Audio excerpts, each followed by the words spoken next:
kumpul di sini. Oke, baik, untuk pertama kali saya akan dengan tim nih perkenalkan dulu. Ini Pak Amang, salah satu trainer juga, kemudian Pak Dapat juga ini. Oh, Haji Tatang, mohon maaf. Dan ini Dapat Happy ya. Kebetulan dia trainer Pak Teddy juga nih. Pada hari ini akan membantu saya, karena saya sendiri kalau untuk proses pengawatan mungkin nggak cukup ya. Banyak kami dibantu dengan teman-teman saya ini, dan teman-teman ini juga sering berkecimpung lah untuk mengerjakan pohon jenis temarat. Pak Amang di mana biasanya? Sumedang ya. Ini Pak Amang Sumedang, kemudian Pak Dapot ini emang tadi saya bilang di trainer Pak tadi. Oke. Untuk selanjutnya kami di sini akan memperagakan atau membuat sebuah bonsai dengan jenis Juniper sinensis. Di sini masih kelihatan nggak bahan ya, ini Pak, nggak bahan pentas, betul bentuknya udah kelihatan. Mungkin bapak-bapak bisa lihat juga, ibu-ibu. Cuma nanti sedikit agak direposisi jalan ini, ya. Jadi nanti kita coba akan membuat ini pohon tunggal ya, sebenarnya kondisi sederhana. Saya akan menentukan dulu di sini kalau bahasa yang umumnya itu depan apa mukanya. Tapi sebetulnya kita juga sering mengutarakan bahwa itu pose, sudut pandang ya. Karena terkadang untuk menentukan sebuah pohon depannya itu biasanya orang juga bertanya, mana depannya, mana mukanya. Dia bilang kalau depan mukanya coba aja cium, ya kan? Ya itu bercanda, mana bercanda. Jadi kita coba melihat dulu dari pohon ini, awal dari menentukan untuk yang muka aja lah yang lebih umum ya. Lihat garis-garis dulu, garis batang, gerak dasarnya dulu. Mana akan kita tentukan sebagai depannya. Kita jangan dulu melihat cabang apa ranting, lupakan dulu itu. Jadi setelah kita menentukan gerak dasarnya, baru tahap berikutnya ke cabang dan ranting. Oke. Mungkin untuk penjelasan selanjutnya nanti sambil jalan aja kita take talk dengan Pak Kong Rudi. Mungkin Kong Rudi yang lebih detail untuk menjelaskan tentang hal segala sesuatunya lah, tentang estetikanya. Oke, Kong, gitu ya. Jadi kita tim kami ini akan segera memulai. Nanti Kong Rudi aja yang ini, nanti setelah kita tentukan baru kita presentasi lagi ya. Oke, makasih. Ya, terima kasih. Saya ucapkan pertama-tama buat panitia yang bisa mengundang saya ke sini. Saya sangat terhormat sekali bisa mengisi pada acara pameran Bandung Juara kali ini. Sungguh luar biasa penyelenggaraannya, seperti kita tahu bersama. Oke teman-teman, ya pada kesempatan kali ini saya dan Pak Yayat Hidayat berkesempatan untuk menyajikan sebuah demo membuat bonsai. Tetapi sebelumnya izinkan saya untuk memberikan sedikit pemahaman tentang bonsai agar buat teman-teman yang mungkin belum mengetahui bisa tahu apa itu bonsai, kemudian bagaimana cara membuatnya. Nah, ini yang ingin kita sharingkan. Sebagai pembuka, saya akan men-sharingkan pengertian apa itu bonsai. Jadi bonsai adalah sebuah kegiatan berkesenian ya, yang diusung dari awalnya dimulai dari negara Cina, kemudian ditiru oleh negara Jepang, sampai sekarang ditiru oleh hampir seluruh dunia. Ya, mereka beramai-ramai berhobi bonsai ini atau berkegiatan membuat kesenian bonsai ini. Ya, jadi saya tetap menganggap bahwa bonsai itu adalah sebenarnya seni budaya, bukan seni murni. Seni murni bisa saya gambarkan sebagai seni lukis, seni patung, ya, seni kriya, itu seni murni. Seni murni dalam konteks bahwa karya yang dihasilkan adalah murni dari kehendak atau murni dari curahan perasaan dari sang seniman. Ya, tetapi di bonsai ini saya bedakan atau lain dari seni murni, karena tidak 100% kehendak sang seniman bisa terakomodir dalam karyanya. Sebabnya apa? Ada yang tahu sebabnya apa? Ya, karena pada dasarnya objek kita ini adalah barang hidup, betul. Nah, karena barang hidup juga punya kehendak, kita tidak bisa serta-merta memaksakan kehendak 100% kehendak kita untuk membuat sebuah bonsai yang indah. Keindahan dari bonsai ini atau dari tanaman ini sebenarnya bisa terwujud dari olah rasa sang pembuatnya, bisa juga terwujud dari perjalanan hidup dia di alam. Ya. Seperti kita tahu bersama, kalau sebelumnya saya akan mendefinisikan dulu pengertian apa itu bonsai. Jadi menurut saya apabila kita berkesenian, kita harus tahu apa sih yang sedang kita kerjakan. Ya, menurut definisi saya, bonsai adalah seni membuat miniatur pohon. Ya, ini secara umum kita sedang membuat miniatur pohon. Miniatur tahu semua ya. Jadi kita berusaha untuk membuat meniru barang aslinya menjadi ukuran yang lebih kecil. Itu miniatur. Kebetulan yang sedang kita contoh atau kita buat ini adalah pohon. Ya. Tadi saya menggambarkan bahwa bonsai itu ada di negara Cina sebagai pelopor, ada di Jepang. Ya, dua eksistensi ini memang sekarang yang ada di dunia. Ya. Sama, pada prinsipnya mereka adalah membuat miniatur. Kalau di Cina lebih ke miniatur pemandangan, kalau di Jepang lebih spesifik miniatur ke pohon. Ya, nah untuk itu, untuk membuat sebuah miniatur kita harus punya contohnya. Contoh kita adalah pohon, pohon yang hidup di alam tentunya. Ya, jadi ini dibatasi lagi. Tadi hanya seni membuat miniatur pohon. Sekarang dibatasi lagi yang hidup di alam. Kemudian kita bisa membatasi lagi menjadi misalkan miniatur pohon yang tua. Jadi kita nggak buat miniatur pohon yang muda. Yang tua saja yang kita contoh, yang tua saja yang kita buat. Kemudian yang hidup di alam, kita tidak membuat miniatur pohon yang hidup di bulan atau di planet lain, tidak. Kita membuat kehidupan sebuah presentasi kehidupan pohon tua yang hidup di alam. Nah, lebih spesifik lagi, alam apa yang kita buat? Alam apa yang kita ingin buat menjadi sebagai contoh kehidupan pohon? Ya tentunya karena kita tinggal di Indonesia, kita akan membuat miniatur pohon tua yang hidup di alam tropis. Ya, jadi saya ulang, seni bonsai adalah seni membuat miniatur pohon tua yang hidup di alam tropis. Itu menurut definisi yang kita buat. Kenapa kok harus dibatasi seperti itu? Karena supaya kita nggak kemana-mana dalam membuatnya. Ya.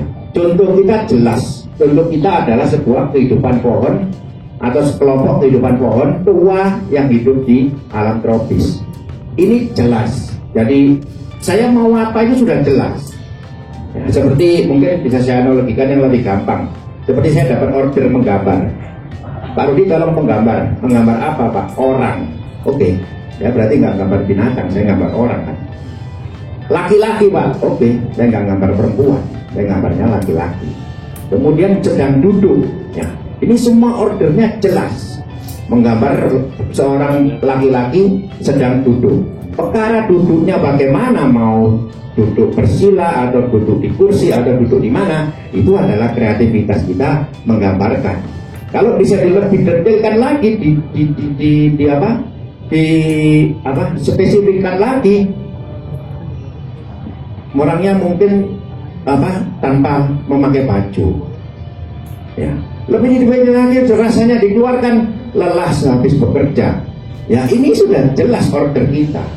Jadi sama seperti kita berkesenian ini, harus kita batasi dulu kita ini mau apa, ya kan? Saya hanya membuat miniatur pohon yang tua, saya nggak buat yang muda. Jadi lupakan hasilnya apapun, saya akan menampilkan sebuah presentasi pohon yang hidup di alam tropis dalam kondisi tua. Nah ini yang harus kita capai. Sampai di sini pengertiannya bisa ditangkap ya teman-teman. Nah selanjutnya sekarang kenapa kok tadi saya membatasi hidup di alam tropis? Ya karena kita hidupnya di alam tropis. Negara kita negara tropis. Negara Jepang dan negara Cina ataupun Eropa, Amerika itu subtropis. Tentunya pola tubuh atau kondisi fisik dari pohon itu berbeda, sangat berbeda. Apabila di kehidupan pohon di alam tropis, apabila sudah mencapai ketuaan yang sangat tua, itu akan mempunyai pola tubuh yang spesifik. Tidak memungkinkan pola tubuh demikian ada hidup di alam subtropis. Tidak memungkinkan. Demikian juga pohon-pohon yang di alam subtropis. Apabila dia hidup di alam subtropis, maka kehidupannya akan menyesuaikan dengan pola tubuh ataupun yang paling utama adalah iklim di alam setempat. Kita tahu bersama iklim subtropis dengan iklim tropis sangat berbeda. Ya, untuk menumbuhkan cabang atau ranting segede ini di alam subtropis mungkin butuh waktu lebih dari 5 tahun. Di alam tropis kita cuma membutuhkan waktu 1-2 tahun. Karena apa? Karena matahari bersinar lebih banyak di alam tropis. Di sana mungkin ada kondisi yang kebanyakan dalam setahun tidak memunculkan matahari sama sekali. Kita tahu bersama bahwa tanaman sangat membutuhkan sinar matahari untuk pertumbuhannya. Ya, jadi di alam pola tubuhnya juga berbeda. Di alam tropis kita lihat pohon-pohon di sekitar kita cabang-cabangnya gede-gede. Pohon-pohon yang sudah tua itu ya mempunyai percabangan yang gede-gede. Kemudian kalau di alam subtropis biasanya cuma batang, cabang. Nah, ini beda. Ini secara umum saya gambarkan, bukan berarti di sini nggak ada yang seperti itu, bukan. Tetapi secara umum. Karena apa? Karena memang faktor matahari, faktor iklim yang mempengaruhi. Belum lagi gangguan-gangguan musim yang ada di alam subtropis, musim salju, musim rontok atau gugur, ya itu menghambat pertumbuhan atau menjadikan pola tumbuh yang berbeda dengan alam tropis. Nah, inilah dasarnya, inilah dasar pemikiran saya di dalam membuat bonsai. Jadi mungkin dari penjelasan saya tadi masih ada yang kurang dipahami. Silakan kalau ada pertanyaan Pak Rudi. Tadi Bang Rudi sudah menjelaskan panjang lebar dan mudah-mudahan pola pikir kita juga jadi terbuka. Untuk itu mumpung Mas banyak kesempatan ya, statement tadi yang Bang Rudi utarakan, ada yang belum mengerti, belum paham atau belum jelas, mumpung masih ada, mangga langsung ditanyakan saja sambil Bang Rudi juga akan mengeksekusi ya kau? Ya, sambil mengerjakan dari statement beliau barusan ini, mungkin masih ada yang belum jelas. Sambil jalan, mangga Pak, ada tempat-tempat yang masih kosong diisi aja Pak, biar nontonnya lebih nyantai. Gak usah tegang. Kok suaranya pada mana nih? Asalkan ujian. Ujian. Oh iya, kita di lingkungan kampus, jadi terbawa situasi. Serius deh kan? Iya. Oh iya benar, nggak boleh nyontek. Ini juga mereka, tapi gini ya, mohon maaf, ini bukan berarti kompetisi, bukan. Jangan berpikiran bahwa ini, oh ini siapa yang paling hebat, bukan. Di sini mereka mengaplikasikan sesuai dengan kemampuan teori dan prakteknya. Jadi sudut pandang setiap orang pasti berbeda-beda, dan termasuk mereka berdua di sini mereka mengaplikasikannya terhadap pohon. Ya, ada satu pertanyaan nih Mukatimah dari Bapak Prof. rada hati-hati. Mau tanya langsung itu pohon mau digimanain, Bang Rudi? Atau Pak Ujang dulu ya, Pak Ujang pengen Ya. dijelasin, Pak Rudi dulu ah, mau digimanain main potong aja. Ya, tadi sudah saya jelaskan ya. Jadi apa yang ada dalam pola pikir saya ini sedang meniru pola tumbuh pohon yang hidup di alam tropis. Sekali lagi tolong digarisbawahi, meniru pola tumbuh, bukan meniru rupanya, bukan. Ya, apabila kalau kita meniru pola tumbuh, itu hasilnya akan menyerupai, kan gitu.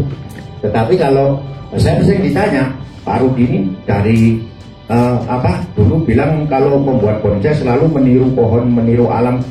Ternyata hasil karyanya tidak ada satupun yang sama dengan pohon yang ada di alam. Ya memang. Sekarang saya tanya, cari dah pohon di alam, jangan dibandingkan dengan karya saya. Pohon di alam ada yang sama nggak?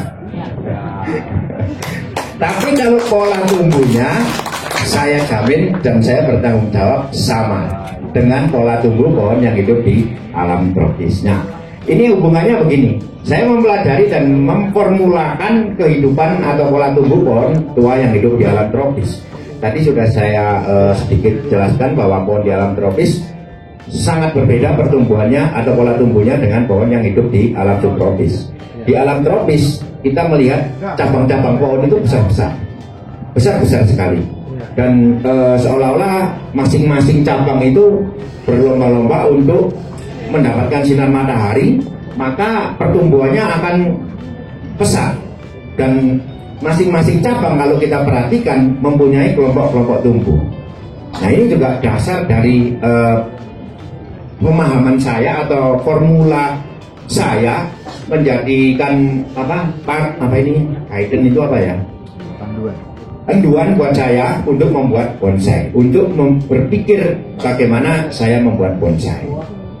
Nah, untuk khusus pohon ini, yang awal memang tadi sudah disampaikan Pak Ujang, kita harus menemukan dulu gerak dasar yang cocok untuk pohon ini. Jadi dalam satu pohon ini kita bisa mempunyai sekian ratus bahkan ribuan